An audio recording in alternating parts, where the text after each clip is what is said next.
Hello, Lena. Welcome to Mr. Quickest Teaches. In this lesson, I'll be analyzing Marghanita Laski's short story, The Tower. I'll read portions of the story and explain the different figures of speech, the writer's tone, the language, the themes, imagery, and other stylistic devices that Laski uses to strikingly present the experience of Caroline after she visits what appears to be a superstitious tower. Let's dive in.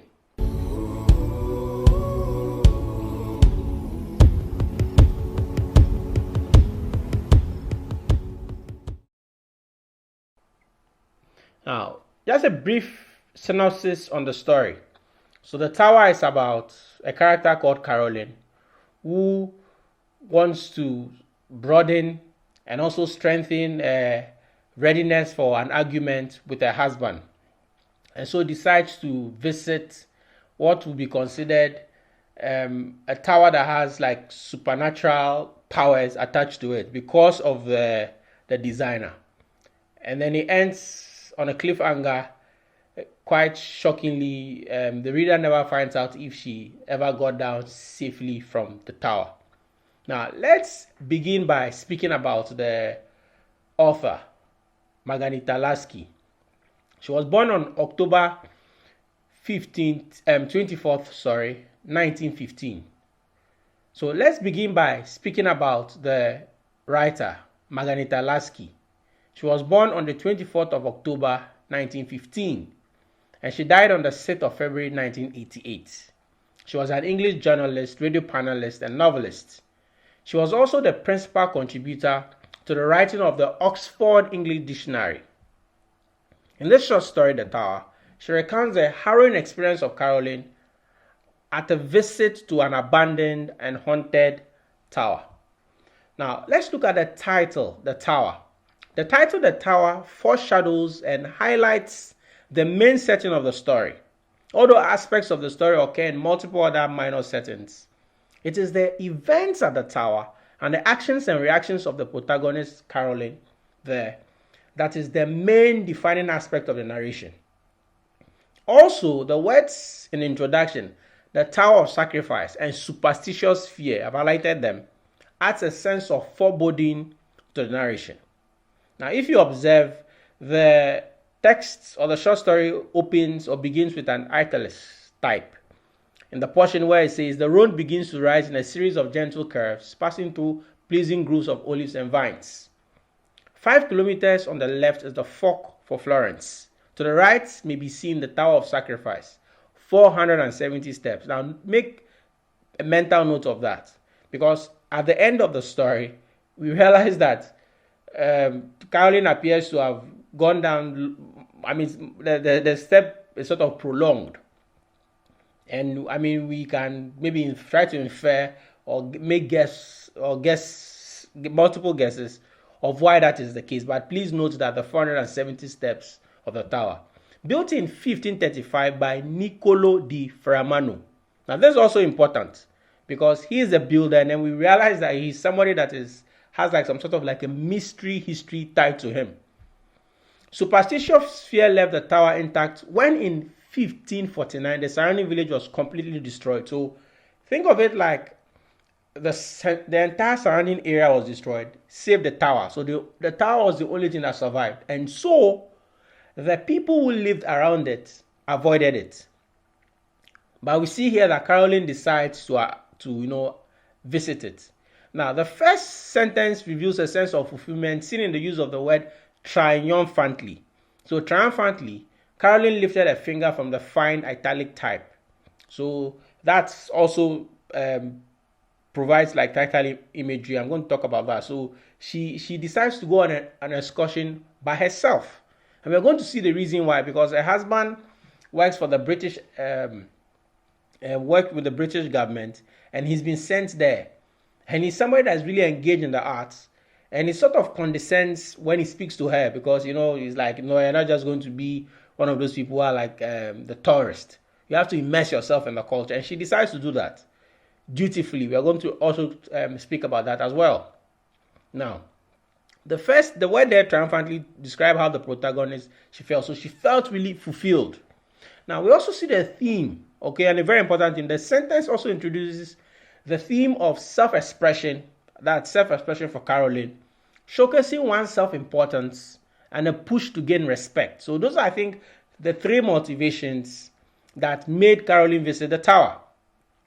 This is an important theme because Caroline was driven by a desire to present herself as an independent, right? She's somebody who's very independent, and as someone who is able to explore the world on her own, as a way to show her intelligence to Neville, her husband. So her husband is called Neville.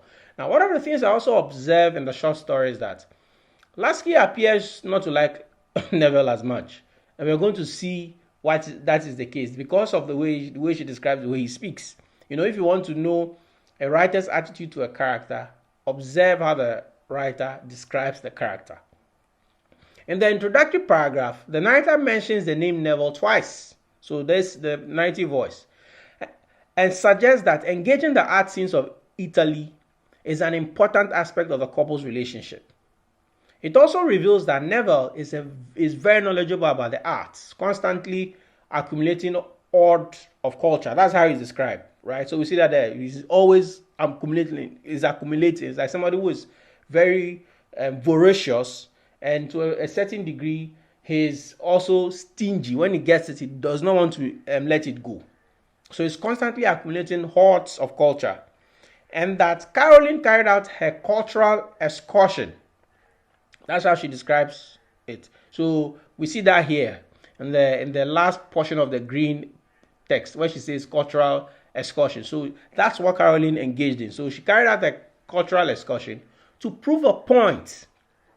This idea is strengthened by the quote, how gratifying if she could at last have something of her own to contribute. So imagine that Neville is always going on and on and on about the cultural scenes of Italy, right? And then she has nothing much to contribute. And so she decides that she's going to go on her own excursion alone. In a sense, Caroline felt bullied by Neville's knowledge of the arts. The phrase dutiful collection, so she's also now trying to be, we are going to see that they just got married. So she's moved to Italy with him, it's not, I think like 3 months or something. So she's doing it dutiful collection, so that when she's having chats with him, she's also going to have something to present or something to, something that is hers, that he has not related with. And I think that's the reason, a cheap motive for visiting the tower. So the phrase dutiful collection shows that visiting art galleries was not a fun affair for her. It's not something that was fun. She did it to prepare herself to mentally stand up to her husband if the need arose. So I want you to note that, right? Now, we also see other exchanges as well. I spoke about tactile and visual imagery and the onset. Now, the narrator uses tactile imagery. We see that when she says, tracing the text with a finger. So here, tracing, that provides tactile imagery. It tells us that she was literally using her hands to check. And that is important because it strikingly presents how Caroline interacted with the guidebook. So she was really engaged in it, and she's using her fingers. The narrator also uses vivid visual imagery to present Niccolo di Ferramano's portrait to the reader. We see it here. So by this time, a moving finger stopped abruptly at the name Niccolo di Ferramano. They had risen in her mind a picture. We are going to see that the writer uses flashback to tell us this. A picture, no, not a picture, a portrait of a thin white face with deep-set black eyes that stared intently into hers. Why a portrait, she asked, and then she remembered. So she's having this personal time by herself, and then the name Niccolo di Ferramano comes up, and then she's like, why have I heard of this name before? Now, if you observe, the vivid visual imagery is presented of Ferramano, and that's how he's described. It says he's described as a person with a thin white face with deep-set black eyes that stared intently into hers. So he has like this piercing look. And this provides vivid visual imagery of the dark personality that Niccolo di Ferramano exudes even with his portrait. So he's not physically present, but even with his portrait, we can see, as the readers, we can see that he's like somebody who has this sort of eerie personality attached to him. There's this sense that he's like somebody that could do harm or danger. He's like somebody that's dangerous. The narrator uses flashback, right? We see that. He uses flashback, and we see that with the words here, it had been about 3 months ago, right? 3 months ago, to sort of transport the reader from the present time to an earlier time. So that's one of the devices that the narrator uses. So she uses flashback to reveal that Caroline moved to Florence after she married Neville 3 months ago, but tells that he has lived in Italy for 2 years. And this is how she describes his stay there. It says to accumulate Tuscan culture for himself as to disseminate English culture to the Italians. So he's accumulating the Tuscan culture, that's Tuscany. He's accumulating it, but at the same time, he's also teaching people about the English culture as well. So that's the nature of the work that he does. And why does he do that? We're told that Neville worked as a British council staff. So he's like somebody that's really not, an expatriate that works in any field, but then he works for the British government. And so he has to know about the culture of the place he's been sent. And he also has to teach people about the English culture. And because of that, he was really engaged in the culture. And so when he marries Caroline, he's always talking about the arts. They're always, talking about the art. And Caroline, I suspect, previously was not very interested in the arts. But now she's there. She has to learn so that when she's speaking with Neville, she's going to sound educated in the arts. We also see the use of rhetorical question and dashes as well. What more natural than that he should wish to share, perhaps to even show off his discoveries to his young wife. So the language with which Laski describes him, to show off, tells me that she's not very fond of him. But let's talk about the use of rhetorical questions and dashes. The dashes and rhetorical question in the quotes, what more natural than that he should wish to share, perhaps even to show off his discoveries to his young wife, shows Laski's view that men naturally show off to their wives. The dashes, which indicate pauses, show that Laski was carefully choosing her words. Then we see the use of the word contemptuous. So we see that when she says, but Neville had been contemptuous of her program. So when she had come initially, her plan was to visit the Florentine shops and, buy clothes. Someone enjoy her life. But he had dealt with her with contempt. He said, you can see the stuff in the galleries anytime, he had said. But I would like you to start with the pieces the ordinary tourist doesn't see. So when she hears the word ordinary tourist here, in her mind, she didn't want to appear like an ordinary tourist. She wanted to appear like somebody who knew what she was about, somebody who was very engaged in the art scenes. And then we see it here, right? We see that here when the use of contemptuous to describe Neville's attitude to Caroline's plan presents him as prideful and subtly controlling. Her plan when she came was, well, I'll just go to Assisi, I'll go to Siena, and then after that, nobody's like, no, that's what the tourists do. You have to do better than the tourist. Caroline's actions were directed by her desire to be considered enlightened and refined by her husband. She resented being considered an ordinary tourist. This point is really important because it highlights the importance that humans place on the opinions of others. So as human beings, we tend to place a lot of importance on what people say. That is, a spouse and the challenges that a marriage brings. The narrator also gives the reader an intimate experience of the art scenes of Florence by naming artworks like the Raphael, the Titan, and Giotto fresco. Also, we see that Neville's job as a British Council worker allowed him access to important places. So we see that, if you're not somebody who's very knowledgeable about the arts, when you read this short story, you at least get like an introductory interaction with it. So we're told here, for example, that when they got in, was pleasure on the undiscovered Raphael Titan that hung on the same wall ever since it was painted, and Giotto fresco, under which the family that had originally commissioned it still had said their prayers. So at least you get a sense of the art scenes. We also see the use of visual imagery as well. Now in this portion, Caroline is remembering what she remembers about Fermano, right? Niccolo de Fermano. And this is what she says. It had been on one of these pilgrimages. Now, her use of the word pilgrimage there creates the impression that it's a religious activity. It was something that her husband engaged with religiously. It is on one of these pilgrimages that she had seen the face of the young man with black eyes. They had made a long, slow drive over a narrow, ill-made roads, and at last had come to a castle on the top of a hill. The family was, to Neville's disappointment, away, but the housekeeper remembered him and led them to a long gallery lined with 5 centuries of family portraits. So that's what I was talking about, that Neville's job as a British Council staff allowed him access to places that maybe normally he would not have. Now, let's look at the use of visual imagery.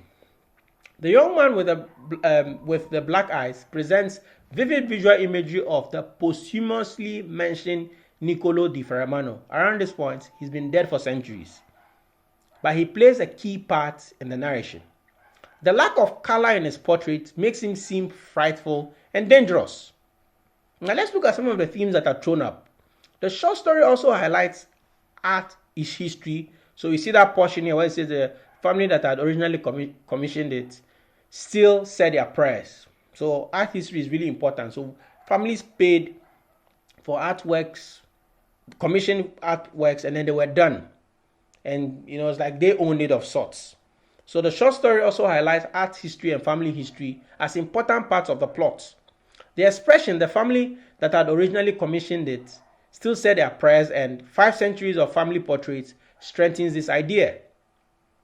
Then we also see that this paragraph exposes Caroline's true attitude to the artworks. Here she says, though she could not have admitted it even to herself, Caroline had become almost anesthetized to Italian art. It was something that she could sleep through. It was to her, that was boring. And then we also saw earlier on, it says, dutifully she had followed Neville. So we see it here where it says dutifully she had followed Neville, which suggests that she had no emotional interaction with the artworks that she saw. That is, she was only there to please her husband.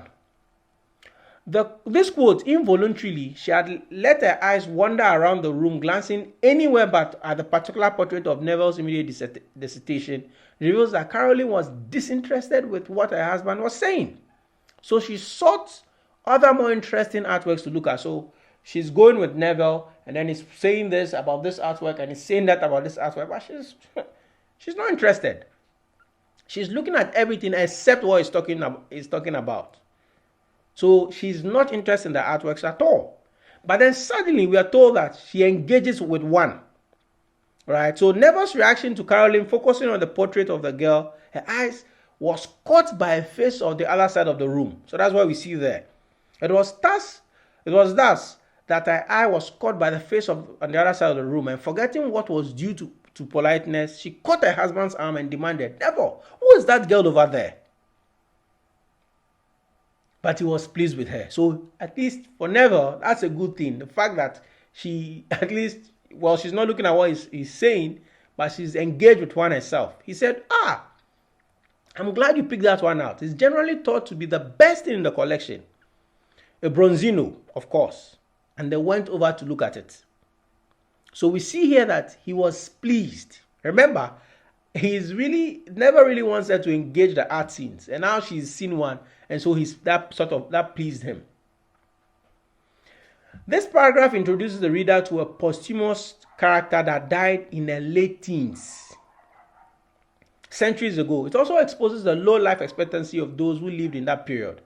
In a sense, the fact that the reader can see the image of the model Giovanna di Fraumano because of the detailed description of a portrait. That's why we can see it. And this is how it's described. The picture was painted in rich pale colors. A green curtain, a blue dress, a young face with calm brown eyes, and the plaits of honey gold hair. So that's how she described it. So this gives us crazy impression that the image or the portrait is alive. Hello, learner. I hope you've enjoyed the lesson so far. This is a sample analysis of this short story. To purchase the full analysis of this short story or the entire 10 short stories in your collection, visit mrquickesteaches.com. There you have access to the passage-based questions and also general questions and elements of literature in each of the short stories. See the purchase links in the description below. See you in class.